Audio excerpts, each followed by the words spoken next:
सो designing आप में से बहुत सारे लोगों ने जब शुरू की होगी ना, तो उनका यही माइंडसेट होगा कि हम लोगो डिजाइन करना कब सीखें,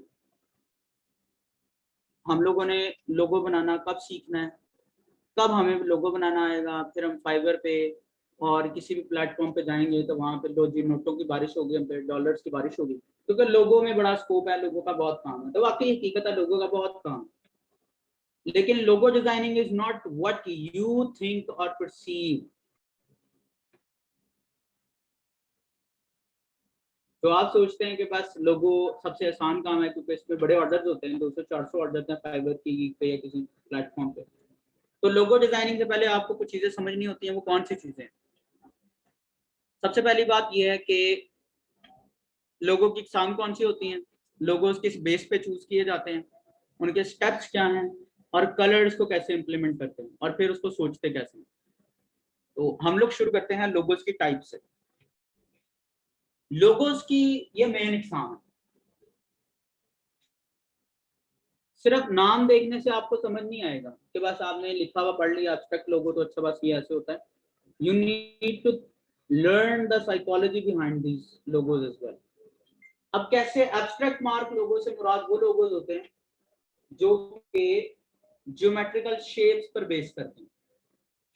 ज्योमेट्री की जो शेप्स होती हैं, आप लोगों ने अपने स्कूल लाइफ में पढ़ा होगा, ज्योमेट्री, ट्रायंगल्स, ट्रिग्नोमेट्री। तो ज्योमेट्री में क्या थी? एंगल्स, सर्कल, ट्रायंगल, रेक्टेंगल, ये सारी शेप्स ज्योमेट्री में आती हैं। ज्योमेट्रिकल शेप्स पे बेस करने वाले लोगोज होते हैं एब्स्ट्रैक्ट मार्क लोगोज। अब ये यूज कहाँ होते हैं? ये हमेशा उन जगहों पे आप यूज करते हैं जहां पे कस्टमर आपको कहता है कि I want to give it a unique look. क्योंकि एब्स्ट्रैक्ट मार्क लोगो से आपको डायरेक्टली समझ नहीं आती कि ये क्या है जब तक उसके बारे में डिस्क्रिप्शन नहीं पढ़ते। मसलन इसको देख के, पेप्सी के लोगों को देख के कौन समझ सकता है कि ये किस चीज की कंपनी है? Nobody can understand.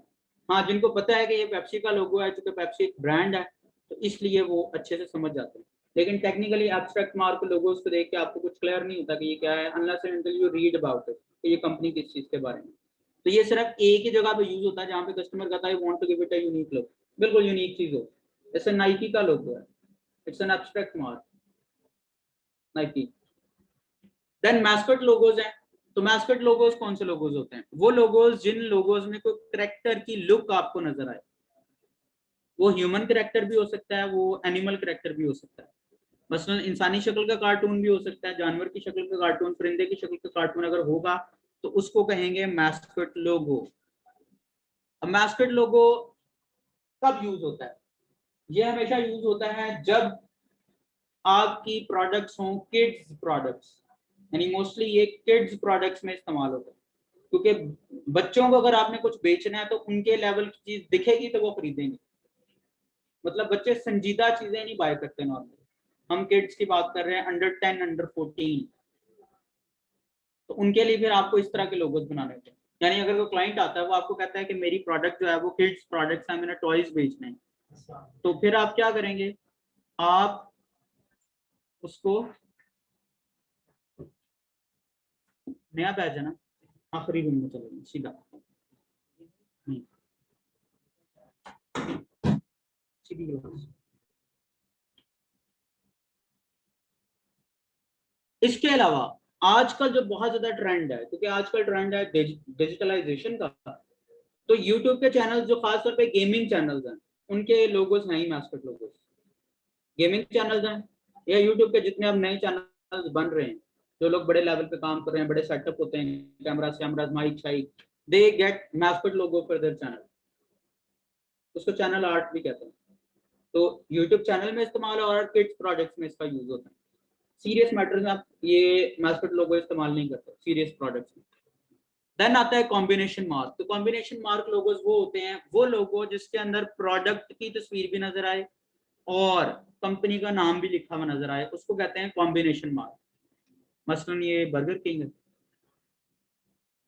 और इसके अलावा रेस्टोरेंट्स के अक्सर लोगोस होते हैं। इसके अलावा कोई शूज कंपनी वगैरह के लोगोस होते हैं जिनमें कोई शू की लुक या जूता वाकई नजर आ रहा होता है, तो वो कहलाते हैं कॉम्बिनेशन मार्क। अब ये कहाँ यूज होते हैं? कॉम्बिनेशन मार्क लोगोज यूज होते हैं हमेशा मोस्टली रिटेल की प्रोडक्ट्स में, रिटेल और कस्टमर सर्विसेज, जहाँ पे आपकी प्रोडक्ट नॉर्मल यूज होनी है रेगुलर लाइफ में, तो वहां पे फिर आप क्या करते हैं, कॉम्बिनेशन मार्क लोगोज यूज करते हैं। ऐसी प्रोडक्ट जो डेली बेसिस पे सेल होनी है, जिसका ताल्लुक डेली बेसिस की सेल्स और कस्टमर्स के आने से, तो वहां पे आप कॉम्बिनेशन मार्क यूज कर रहे होते हैं।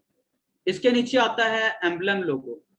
अब एम्बलम लोगोस कौन से लोगोस होते हैं, वो लोगोस जिन लोगोस में बैच शेप के अंदर, बैच टाइप शेप के अंदर कुछ लिखा हुआ हो, तो उनको एम्बलम लोगो कहते हैं।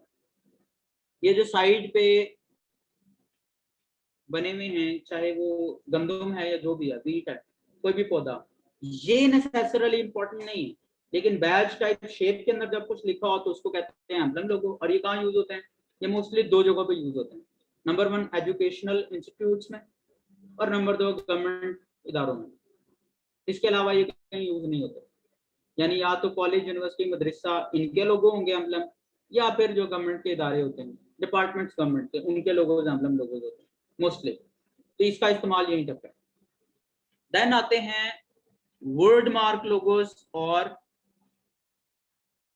लेटर मार्क्स या मोनोग्राम लोगोस। अगर कंपनी का नाम बहुत लॉन्ग हो और उसके नाम को छोटा एब्रीविएशन बना के बंदा लिखे, तो उसको कहते हैं लेटर मार्क्स लोगोस। अब ये कहाँ यूज होते हैं, जहाँ पे कंपनी का नाम बहुत बड़ा है। मसलन नासा का जो असली नाम है वो अगर हमें पता हो तो वो बनता है national aeronautics and space administration, ये नासा का एब्रीविएशन। इसी तरह बीबीसी है, तो बीबीसी का एब्रीविएशन कुछ और है, बीबीसी सिर्फ लिखा हुआ है, तो बीबीसी भी आपका लेटर मार्क बनता है, CNN भी लेटर मार्क बनता है। ये लोगोस क्या है, लेटर मार्क लोगोस, ये बड़े बड़े ब्रांड्स के हैं, सिर्फ छोटे मोटे लोगोस नहीं। तो ये कहाँ यूज होता है, जब ब्रांड नेम बहुत बड़ा होता है। उसके बाद पिक्टोरियल मार्क्स हैं, तो पिक्टोरियल मार्क्स लोगोस वो होते हैं जहाँ पे कस्टमर कहता है कि मेरी प्रोडक्ट नाम, जो भी उसका नाम है, जो भी वो चीज अगर प्रोडक्ट दिखाना चाहता है, इसमें लिखा नहीं होता पिक्टोरियल मार्क में, कोई लेटरिंग नहीं होती, कोई लफ्ज नहीं होता, सिर्फ तो पिक्चर ही होती है। प्रोडक्ट भी हो सकती है, वो कोई आइकॉन भी हो सकता है, तो इनको कहते हैं पिक्टोरियल मार्क। और ये यूज कहाँ होते हैं, ये कहीं भी यूज हो सकता है, रिटेल में भी हो सकते हैं, ये मैस्केट वाली फील्ड में भी जाकर यूज हो सकते हैं। It can be use anywhere. ये कस्टमर खुद बताता है कि मुझे सिर्फ अपनी यही दिखाना है, मुझे इसमें लेटरिंग नहीं चाहिए। देन आता है वर्ड मार्क। तो वर्ड मार्क में सिर्फ लेटरिंग होती है, कोई शेप नहीं होती, कोई आइकॉन नहीं होता, कोई चीज नहीं होती। जब सिर्फ ब्रांड नेम डायरेक्ट लिखा हुआ तो उसको कहते हैं वर्ड मार्क लोगो। और ये भी कस्टमर डिमांड पे चलता है, ये जो वर्ड मार्क है ये भी कस्टमर डिमांड पे ही होगा, वही बताएगा कि ये क्या है। और नॉर्मली इस तरह के लोगोस कौन लेके जाते हैं, क्लॉथिंग ब्रांड, क्लॉथिंग के जो ब्रांड है वो इस तरह का लोगो लेते हैं, या फिर कोई डेली यूज की जो चीजें हैं वो भी इसमें आ सकते हैं। मतलब ओप्पो है, वीवो है, अब उन सब के वर्ड मार्क लोगो है। ओप्पो सिर्फ लिखा हुआ है, वीवो सिर्फ लिखा हुआ है, डेल सिर्फ लिखा हुआ है। तो ये हमारे पास सबसे पहले तो हमें ये पता होना चाहिए ना कि लोगोस की टाइप्स कौन सी होती हैं और ये यूज कहाँ कहाँ होती है। तो ये है एक पार्ट लोगो डिजाइन का। कस्टमर जब भी आपके पास आता है तो सबसे पहले आप ये सोच रहे होते हैं कि इसको किस किस्म का लोगो बना के मुझे देना चाहिए, या लोगों की किस फील्ड में ये इसकी कैटेगरी या इसका बिजनेस फॉल करता है। अगर आपको ये क्लियर नहीं है ना, तो आप शुरू कुछ कर ही नहीं सकते लोगो डिजाइनिंग के बारे में। You must be clear regarding this thing. ये जब क्लियर हो जाता है या आपके जहन में पहले से बैठा होता है कि ये कस्टमर आया है और इसको मैं इस किस्म का लोगो बना के दूंगा, लेकिन ये आप किस बेस पे चूज करेंगे कि मुझे किस किस्म का लोगो बना के देना चाहिए या किस किस्म का नहीं बना के देना चाहिए, उसके लिए आपको कस्टमर से ये सवाल पूछने होते हैं। जब तक इन सवालों का जवाब आपके पास नहीं है, आप कस्टमर को लोगो बना के दे ही नहीं सकते।